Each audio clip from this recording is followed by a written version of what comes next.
And మరి ముఖ్యంగా రాహుల్ గాంధీ గారు ఏదైతే క్వశ్చన్స్ రేస్ చేస్తున్నారో అంటే ఈసీ సమాధానాలు చూస్తుంటుంటే ఖచ్చితంగా ప్రజలకు ఒకలాంటి సందేహాలు, క్వశ్చన్ మార్క్స్ కూడా వస్తున్నాయి. ఇప్పుడు ఏదైతే ఒక పొలిటికల్కి సంబంధించిన వ్యక్తి రాహుల్ గాంధీ గారు లాంటి వ్యక్తి క్వశ్చన్ చేస్తూ ఉన్నప్పుడు మీరు ప్రమాణం చేసి సైన్ చేసి తీసుకోండి, లేదు అని అంటే కోర్టుకు వెళ్ళండి, ఈ కామెంట్స్ ఈసీ నుండి ఎక్స్పెక్ట్ చేయలేదు అంటున్నారు కొంతమంది. మీరేమంటారు? కొంతమందికి మీకు నేను చెప్పేది ఏంటంటే, నువ్వు స్టేట్మెంట్ చేసావు, అలిగేషన్ కాదు. ఆల్రెడీ స్టేట్మెంట్ చేశా. స్టేట్మెంట్ ఏం చేశా? ఫర్ ఎగ్జాంపుల్ మీ ఆఫీసులో 1 టన్ను బంగారం ఉన్నది, నేను చూసానని అనుకో, అది స్టేట్మెంట్. స్టేట్మెంట్ అనగానే పోలీసు వాడు ఎవరు నువ్వండి నా దగ్గర స్టేట్మెంట్ తీసుకుని సంతకం పెట్టాలి. అది విన్నాను వాళ్ళ ఆఫీసులో అంత బంగారం దాచుకున్నారంటే అది అక్కడ. స్టేట్మెంట్కి అలిగేషన్కి తేడా. అలిగేషన్ చేస్తే వెనక్కి వెళ్ళిపోవచ్చు. మీ ఆఫీస్లో దొరకలేదనుకో, ఏంటంటే నేను విన్నానండి అని చెప్తాను, ఓకే గెట్ అవుట్ అంట. స్టేట్మెంట్ ఒక పెద్ద మనిషి ఇచ్చే స్టేట్మెంట్కి వాల్యూ ఇవ్వాలి కదా. సో వాళ్ళు, నేను అనుకుంటున్నా ఇవాళ రేపు సంతకం పెట్టేస్తాడు ఆయన, ఎందుకంటే ప్రెషర్ అలాగొచ్చు. సంతకం పెట్టేస్తాడు. కొంతమంది పెద్ద కాంగ్రెస్ లీడర్స్ నాకేమన్నారంటే, ఇది మేము ఇస్తాం కానీ ఊరుకునే టెన్షన్ పెంచడానికి చేస్తా ఉన్నారు. ఇస్తారు, ఇవ్వకపోతే ఇది బోగస్ అంటారు కాబట్టి ఇస్తారు, తర్వాత చూద్దాం ఏమవుతుందో చూద్దామని ఇస్తారు. ఈవేళ ఇస్తారేమో ఎదురు చూడాలి. మరి అలా అనుకుంటే ఇప్పుడు 0 నెంబర్తో 100 ఓట్లు ఉన్న పరిస్థితి కూడా మనం చూసాం సార్. ఆ లెక్కను దాన్ని ఎట్లా చూడాలంటారు మరి? 0 నుంచి 0, ఇప్పుడు ఒక 0 నెంబర్ ఉంది, ఇంటి నెంబర్, దానికి సంబంధించి 100 ఓట్లు వచ్చి 100 నుంచి 150 180 ఓట్ల దాకా రావడం మనం చూసాం వాళ్ళు ఇచ్చిన లిస్టులో. దాన్ని ఎలా చూడాలి మరి? ఇవన్నీ కూడా ఈసీ మీద అనుమానాలకి, సందేహాలకి తావిచ్చేలాగా లేవంటారా? 100%. ఏ ఈసీ మీద? ఆంధ్రప్రదేశ్ ఈసీ మీద, కర్ణాటక ఈసీ మీద, ఉత్తరప్రదేశ్ ఈసీ మీద. ఈసీ ఎవరు? సెంట్రల్ కాదే. మీరు మీ కెమెరా పంపించి చక్కగా తెలంగాణ ఎలక్షన్ కమిషన్ పంపిస్తే, తెలంగాణ ఐఏఎస్ ఆఫీసర్ ఈసీ ఒక 100 మంది ఉంటారు ఆఫీస్లో అంతే. మిగతా 50,000 సిబ్బంది అంతా Telangana government employees. Collectorate district ఎలక్టర్ officer, RDO divisional ఎలక్టర్ officer, MRO mandal election officer. వాళ్ళే కదా రాసింది. ఢిల్లీ నుంచి వీడెవడో వచ్చి రాయలేదే, లోకల్గా రాశారు. నేను ఒక మంత్రి కూడా అన్నాడు కర్ణాటకలో, ఇదంతా మేము రాసింది, మామైతే ఉద్యోగం తీశారు వాడిని పాపం. రాజన్న అనే మంత్రి, ఆ పేరు వెళ్ళలేదేమో, వినే ఉంటారే మీరు. లోకల్గా రాస్తారు ఎలక్ట్రల్ లిస్ట్. సెంట్రల్ రాయరు. సెంట్రల్ గవర్నమెంట్, సెంట్రల్ ఎలక్షన్ కమిషన్కి సిబ్బంది లేదు, ఒక్క ఎంప్లాయీ లేడు. తెలంగాణలో, ఆంధ్రాలో, కర్ణాటకలో ఎక్కడ. ఒక బిల్డింగ్ ఉన్నది ఢిల్లీలో, ఎలక్షన్ కమిషన్ అంతే. అక్కడ నుంచి కూర్చొని మాట్లాడతారా, వాగుతారా, తుదుతారా, చెప్పుతారా, దూకేస్తారా, సూసైడ్ చేసుకుంటారా, అంతే. ఆ బిల్డింగ్ ఉన్నది పదార్థ. చెప్పండి సార్. ఇప్పుడు ఓవరాల్గా మీరు చూస్తున్నట్టయితే పొలిటికల్ లీడర్స్ సంధిస్తున్న ప్రశ్నలకి, ఈసీ చెప్పే సమాధానాలకి, వీటిని చూస్తుంటే ఈసీ పనితీరుకు సంబంధించి మీరేమంటారు? ఇది ఓన్లీ పొలిటికల్ లీడర్స్ క్వశ్చన్స్ మాత్రమే కాదు, ప్రజలలో, జనాలలో కూడా ఉన్న క్వశ్చన్సే. ఎక్కడో ఏదో తప్పుడు జరిగింది, అందువల్ల వీళ్ళందరూ ఇలా ఈ రోజు ఆ సీట్లలో కూర్చున్నారు అనేది వాళ్ళకైనా సమాధానం చెప్పాల్సిన అవసరం ఉంది కదా.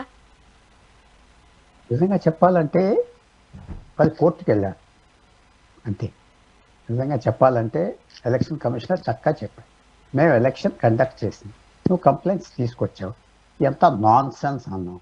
కోర్టుకు వెళ్ళి నెంబర్ 1. నెంబర్ 2, ఎస్ మీరు హైదరాబాద్లో మీకు ఓటు ఉన్నారు, మీరు రేపు వరంగల్ వెళ్ళి అక్కడి నుంచి ఏదో చూసుకుంటారు, సో అక్కడ ఓటుకి రిజిస్టర్ అవుతారు. మీకు 2 ఓట్లు ఉన్నాయా లేవా? ఎందుకంటే మీరు మళ్ళీ వెళ్ళి ఇక్కడ ఎంఆర్ఓ ఆఫీస్లో రోజంతా కూర్చొని ఫామ్ తీసుకుని వాళ్ళు పెట్టే వచ్చి వేస్ట్ ఆఫ్ టైం చేయరు కదా. నేను చేయలేదు. సో అది ఆటోమేటిక్గా ఎలక్షన్ కమిషన్ చేయవలసింది ఏంటంటే, సాఫ్ట్వేర్ పెట్టి లేటెస్ట్ ఎక్కడైతే రిజిస్టర్ అవుతాడో ఫలానా వ్యక్తి స్వప్న గారు సో మిగతా అన్ని చోట్ల డిలీట్ చేసే. ఆఖరికి మన వాట్సాప్లో కూడా డిలీషన్ ఉన్నది, ఆటోమేటిక్ డిలీషన్ ఈమెయిల్స్లో ఉన్నది, అన్నిట్లో ఉన్నది. అది సోమరి అన్నాను కదా ముందలే, సోమరి లేజీ అన్నానా లేదా? లేజీ ఊరికనే తిరుగుతారు సెమినార్స్కి ఆటలు. ఇది 24 అవర్ జాబ్ కూడా కాదు.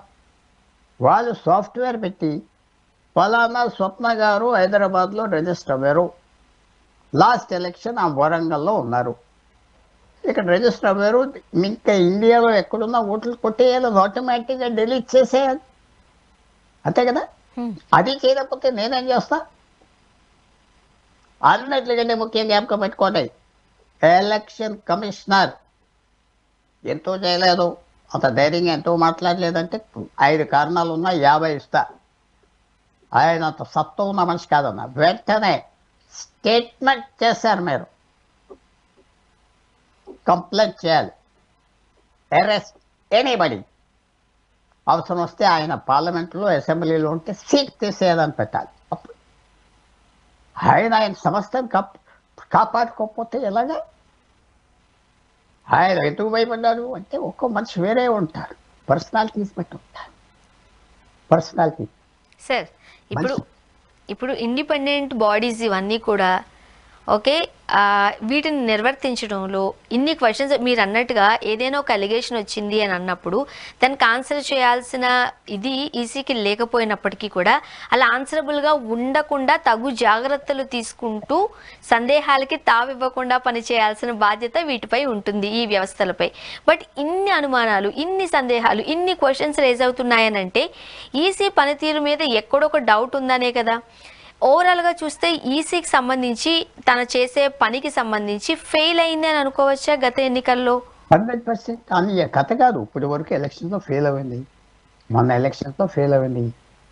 డబ్బులతో ఓట్లు కొంటున్నారా లేదా? కొంటున్నారా? అది విన్నారా? అది మీరు వినలేదా? చూడలేదా వీడియోలు? ఆ బొమ్మలు చూడలేదా? వినలేదా? సార్ ఊర్లు ఎగబడి మాకు డబ్బు ఇవ్వలేదు అని రోడ్ల మీద వచ్చి కొట్టేసి క్యాండిడేట్స్ని అన్ని చోట్ల చూస్తాం. కోస్టల్ ఆంధ్రాలో లాస్ట్ 3 nights నిద్రపోరు ఇంట్లో, చాలా మంది ఓటు బయటే పడుకుంటారు, ఎందుకంటే రాత్రి పంచి పెడతాడేమో, లోపల పడుకుంటే ఎవరేమో అని బయట పడుకుని లేవసే ఉన్న వాళ్ళు లైట్ వేసుకొని పడుకుంటారు. అలాంటి వాళ్ళకి ఇంట్రెస్ట్ ఉంటుందంటే నేను చాలా హ్యాపీ అయిపోయా. ఇంత ఇవాల్వ్ అయిపోయారా వీళ్ళు, ఇంత ఎవల్యూషన్ వచ్చేసిందా అంటే చాలా హ్యాపీ అయిపోయా. ఎందుకు ప్రశ్నించాలి? మనుషులు మారారంటే మేబీ నెక్స్ట్ ఎలక్షన్లో డబ్బులు తీసుకోరేమో, ఇంత జ్ఞానం వచ్చేస్తుంది కాబట్టి వాళ్ళకి, అని మనం ఎదురు చూద్దాం. తప్పకుండా సార్ ఇది సెల్ఫ్ లైఫ్ ఉన్న సబ్జెక్ట్, ఎప్పుడైపోతుందో నాకే తెలియదు. ఇప్పుడు ఎస్ఐఆర్ అంటున్నారు, ఈ ఎస్ఐఆర్ని ఎలా చూడాలంటారు మీరు? చాలా అవసరం, చాలా అవసరం. కానీ కరెక్ట్గా చేయలేదు, నేను ముందలే చెప్పాను కదా. నవంబర్లో ఎలక్షన్ ఉంటే నువ్వు జూలైలో ఫస్ట్ స్టార్ట్ చేస్తావా? సోమరి అన్నానా? లేజీ అన్నానా? అన్నాను కదా, అంతే. అది జనవరిలో చేయాలి, ఎందుకంటే ఎన్ని ఓట్లు ఉన్నాయి. బంగ్లాదేశ్ నుంచి ఎంతమంది వచ్చారు, పాకిస్తాన్ నుంచి ఎంతమంది వచ్చారు, మయన్మార్ నుంచి ఎంతమంది వచ్చారు, రోహింగ్యా నుంచి ఎంతమంది వచ్చారు, ఇవన్నీ చూడాలి. బంగ్లాదేశ్ నుంచి ఎంతమంది తీసే. డొనాల్డ్ ట్రంప్ చేస్తున్నాడు కదా అమెరికాలో, నువ్వు నీ కోట్లు లేకపోతే గెట్అవుట్ అంటున్నాడా లేదా? నువ్వు ఏదో కాలిఫోర్నియాకి వచ్చేసి లక్షల మంది మెక్సికో నుంచి తీసుకొచ్చి వాళ్ళకి వచ్చిన రోజునే ఓట్లు ఇచ్చేసి ఓట్లు రాసేసి ఓట్లు చేస్తున్నారు. అక్కడ ఓట్ అంతా లోకల్, మషిన్ ఓట్ కాదు, లోకల్గా కౌంట్ చేయాలి. జిల్లా పరిషత్ చైర్మన్ ఇష్టం, నీకు 1,00,000 ఓట్లు పడినాయి అంటాడు, నాకు 50,000 అంటాడు, ఇంకంతే. అది ఒక ప్లేస్ తీసుకొచ్చి లెక్కపెట్టు. అక్కడ కూడా చేస్తున్నారు. అన్ని దేశాలు ఓటర్ లిస్ట్ శుభ్రం చేయడానికి ప్రయత్నం చేస్తున్నారు. భారతదేశంలో తప్పకుండా చేయాలి, కానీ ఇలా ఆలస్యంగా చేయమని నేను చెప్పట్లేదే. ఇది ఒక కంటిన్యూస్ ప్రాసెస్గా చేయాలి. తెలంగాణ ఎలక్షన్స్ మళ్ళీ 2023కు ఇప్పుడునే స్టార్ట్ చేయి, ఇది 2028కు ఇప్పుడునే స్టార్ట్ చేయి. ఇక్కడ జగన్మోహన్ రెడ్డి గారు కూడా ఎస్ఐఆర్ని సపోర్ట్ చేస్తున్నారు, మీరేమంటారు? కామన్ సెన్స్, మంచి పాయింట్ సపోర్ట్ చేస్తున్నాడు. మిగతా వాళ్ళు కూడా సపోర్ట్ చేస్తే మంచిది. ఇది గుడ్ జాబ్. సార్ ఓట్లకు వ్యతిరేకం. ఇప్పుడు బీహార్లో 65 లక్షల ఓట్లు తీసేశారు. వివిధ కారణాలు. ఓకేనా? ఏమంటారు మీరు? ఇంకా ఎక్కువ తీసేయాలి. ఇంకెక్కువ చాలా మంది తీసేయాలంటారు. ఇంకా గత 5 సంవత్సరాల నుంచి కొంతమంది కాగితాలు సంపాదించుకుని దొంగ కాగితాలు, దొంగ స్కూల్ సర్టిఫికెట్స్, దొంగ కాస్ట్ సర్టిఫికెట్ సంపాదించుకుంటూ హ్మ్. ఇంకా తీసేయాలి. లేకపోతే అంత పాపులేషన్ ఎలా పెరిగిపోయింది అక్కడ, ఇక్కడ ఎంత తగ్గిపోయింది. పిల్లలు కనాలి పిల్లలు కనాలి అని ఆంధ్రప్రదేశ్ ముఖ్యమంత్రి అంటున్నాడు అనుకుంటా. సో ఆ బీహార్లో రహస్యం ఏంటో ఆయన తెలుసుకుంటే ఆ ప్రాబ్లం సాల్వ్ అయిపోతుంది. సార్, ఇప్పుడు ప్రస్తుతానికి మింతాదేవి గారి ఇష్యూ మీ వరకు వచ్చింది, చూశారు. ఆ ఓటర్కి సంబంధించి జరిగిన ఆ, ఏమంటారు అంటే ఇలాంటివి కామనే దగ్గరికి కొంతమంది అనేస్తున్నారు చాలా ఈజీగా. మీరేమంటారు? అదంత ఈజీగా ఆమె తీసుకోవాల్సిన నిన్న విషయం అంటారా? కొంతమంది వ్యక్తులను తిట్టింది. ఏరా నాది 125 సంవత్సరాల వయసా, ఆ పాపం 35 సంవత్సరాలే ఉన్నది అంటే చాలా ఫీల్ అయిపోయింది. హ్మ్. ఓల్డ్ ఉమెన్ కదా అని పిలుస్తావా అన్నారు. చాలా సాడ్గా ఫీల్ అవ్వాను. ఆ షోలో కూడా వాళ్ళు చూపెడితే వాళ్ళు ఇంకో కారణాలకు చూపెడుతున్నారు అనుకోండి. I fell sad. నా మొహన్ని టీ షర్ట్ల మీద వేసుకుని తిరుగుతావా అన్నారు. నీకు ఎవరు ఇచ్చారు పర్మిషన్? ఎంత తెలివితేటలు, ఎంత అద్భుతమైన ప్రైవసీకి పోరాడుతుంది అనుకున్నా. బట్ ఏంటంటే గ్రౌండ్ వరకు బాగా చేయాలి. ఇవన్నీ అవుట్ సోర్స్ చేస్తారు పొలిటికల్ నాయక్ ఆ కంపెనీకి, ఈ కంపెనీకి, ఈ పిఆర్ కంపెనీకి, ఆ పిఆర్ కంపెనీకి, ఈ ట్విట్టర్ హ్యాండిలర్కి, ఆ వాట్సాప్ మెయింటైన్ అలాగన్నీ తెలుస్తాయా? పాపం ఏదో పట్టుకుని తీసుకొచ్చేస్తారు వాళ్ళ ఆఫీసులో బ్రతికిన వాళ్ళు. అది అది రివర్స్ వస్తాయి, చాలా రివర్స్లు వస్తాయి, కొన్ని రివర్స్లు వస్తాయి. అందుకనే నేను అనుకుంటున్నా అలిగేషన్స్ రేస్ చేయటం మంచిదే, కానీ స్టేట్మెంట్స్ ఇచ్చేయటం కరెక్ట్ కాదు. ఎప్పుడైతే నీ అలిగేషన్ స్టేట్మెంట్ అయిపోయిందో ఇంకా అది పడ్డావాడు అడుగుతాడు కదా. ఇప్పుడు అలిగేషన్ వరకు ఏదో అంట. సో స్టేట్మెంట్ ఇప్పుడు కూడా మీకు మంచి హ్యాపీ ఎండింగ్ ఉంటుంది. దీనికి తప్పకుండా సంతకం పెడతాడు, చూద్దాం సార్. తప్పకుండా యా. తప్పకుండా సంతకం పెడతాడు అని మీరు ఎదురు చూడవచ్చు. యా. తప్పకుండా పెడతాడు, ఈవేళ పెడతాడు అనుకుంటా, మీరు ఎదురు చూడండి. Yes. Thank you so much sir, మీ అభిప్రాయాలు పంచుకున్నారు.